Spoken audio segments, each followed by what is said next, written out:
பெருமாநல்லூர் அருகே சொகுசு கார்களில் கடத்தி வரப்பட்ட 1658 கிலோ குட்கா மற்றும் சொகுசு கார்கள் பறிமுதல் செய்யப்பட்டது. திருப்பூர் மாவட்டம் அவிநாசி அடுத்த பெருமாநல்லூர் அருகே கோவை சேலம் தேசிய நெடுஞ்சாலையில் கடந்த 24ஆம் தேதி இரு கார்கள் ஒன்றுக்கு பின் ஒன்று மோதி ஏற்பட்ட விபத்தில் இரு சொகுசு கார்களில் கடத்தி வரப்பட்ட 1026 கிலோ அளவிலான குட்கா பொருட்கள் பெருமாநல்லூர் போலீசார் பறிமுதல் செய்தனர்.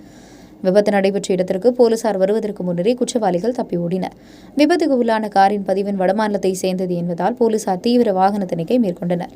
இந்நிலையில் நியூ திருப்பூர் பகுதியில் பெருமாநல்லூர் போலீசார் வாகன தணிக்கையில் ஈடுபட்ட போது அவ்வழியாக வந்த குஜராத் மாநில வாகன பதிவெண் கொண்ட சொகுசு காரை சந்தேகத்தின் பேரில் நிறுத்தி போலீசார் சோதனை செய்ததில் காரில் 632 கிலோ தமிழக அரசால் தடை செய்யப்பட்ட குட்கா பொருள் இருந்தது தெரியவந்தது. மேலும் தொடர்புடைய 4 பேரும் விற்பனைக்கு கொடுத்து வந்ததும் தெரியவந்தது. 4 நாட்களுக்கு முன்பு அதிகாலையில் விபத்துக்கு உள்ளான காரில் குட்கா பொருள் கடத்தி வந்தது இவர்கள்தான் என தெரியவந்தது.